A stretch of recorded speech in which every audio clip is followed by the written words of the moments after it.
Physics Grade 8 Part 2 in the book, page 140, 141 and 143. Lesson 10.4 Thermal Capacity. In the last lesson, we took the thermal expansion of the matter, like the solid, like the liquid, like the gas. Today, we will take the thermal capacity. Number one, what's meant by a thermal capacity?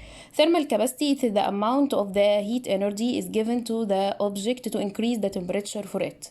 Amount of the heat energy, amount of the thermal energy. As you supply heat energy for the substance, what's happened to it? The temperature for it will increase.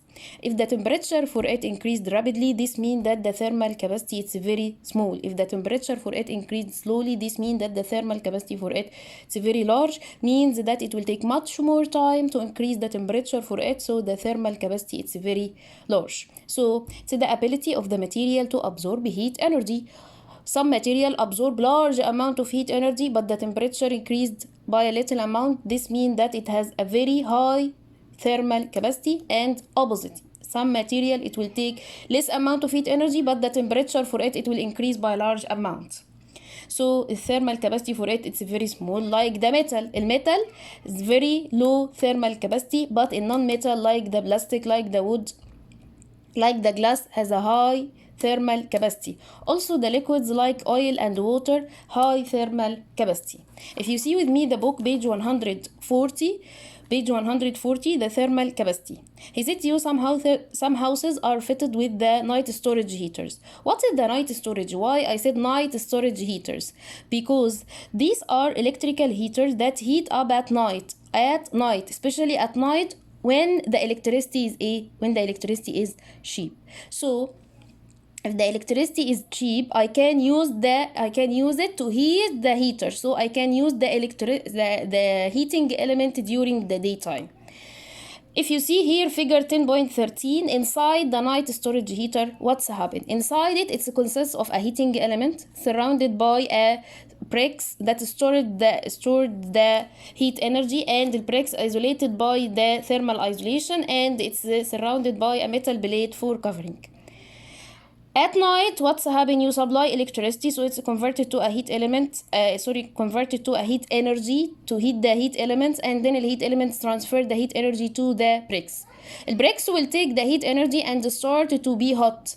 As the bricks become hot, the increasing in the temperature for it will be very slowly. Why? Because the thermal capacity, the heat energy needed to increase the temperature for it will be very high. So high thermal capacity, they heat up slowly and they cool down slowly. So during the daytime, they start to cool down to transfer the heat energy outside. So it will heat down very slowly because it has a very high thermal capacity. Okay? So if you see the question 10.8, a cook places a metal baking tray and ceramic dish in an oven. She noticed that the metal is as soon too hot to touch, while the ceramic dish take a longer to get hot. Why this one take longer time to be hot? Because the thermal capacity of the ceramic, it's very high compared by the thermal capacity of the metal plate. Okay, comparing between the metal plate and the ceramic dish has a very high thermal capacity, so the temperature for it not increase like the metal plate. Question number 2, an electric storage heater use a bricks to store the energy. Why brick is better choice for the metal as a material than the metal? Because the metal has a very low thermal capacity, but the brick has a very high thermal capacity. I need to put a material with a high thermal capacity, so they heat up slowly and they cool down very slowly. Lesson 10.5, the specific heat capacity. Specific heat capacity, abbreviation for HC. What's meant by specific heat capacity? It's related to the heat capacity, but there is a different definition. It's the amount of the heat energy needed to increase the temperature of 1 kilogram of substance by 1 degree Celsius. Amount of heat energy needed to increase the temperature of 1 kilogram of substance by 1 degree Celsius. So from this definition, I can get some quantities like what? Like the energy, amount of energy. Energy, abbreviation E or Q. need to increase the temperature. So I have a change in the temperature. Temperature T1 at the beginning, T2 at the end. So I will subtract T2 minus T1, so I will get delta T. Or theta 1 and theta 2. Theta 1, theta 2 also temperature, so I will subtract them together. So theta 2 minus theta 1 delta theta. To increase 1 kilogram, 1 kilogram means mass. Mass measured by M. So here I can get the equation C as a specific heat capacity equal E over M delta T, or C equal Q over M delta theta, the same.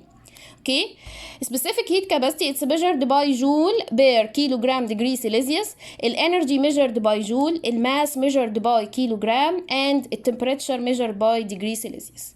You can make rearrangement for this equation to get the energy. For example, energy equal mc delta T. I can make another rearrangement to get the mass. Mass equal E over C delta T. Okay, here energy, or I can write it by another abbreviation, Q equal what? MC delta theta. Okay, if you see with me the questions, some questions, page 143, question 10.10. The specific heat capacity of the steel, it's 420 joule per kilogram degree Celsius. How much energy is required to heat 1 kilogram of a steel by 20 degrees Celsius? So here I will write the equation. E equal mc delta T. M here 1 kilogram. C here 420 multiplied by 20 equal 8,400 joules. In the second one, he need also to get the energy required to heat 5 kilogram by 20 degrees Celsius, increased by 20. So I will write the same equation, mc delta T. Mass 5 kilogram is C the same, 420 by 20. Okay, so it gives it to you 42,000 joules. Okay, question number 10.11. 10.11, a beaker contains 1 kilogram of water at 20 degrees Celsius, and a student heats 1 kilogram block of aluminum to 100 degrees Celsius and then drops it into the water. After short, the water and the block both reach to what? 38 degrees Celsius. The student said that this shows that the water has a greater specific heat capacity than the aluminum. Was he correct? Explain your answer.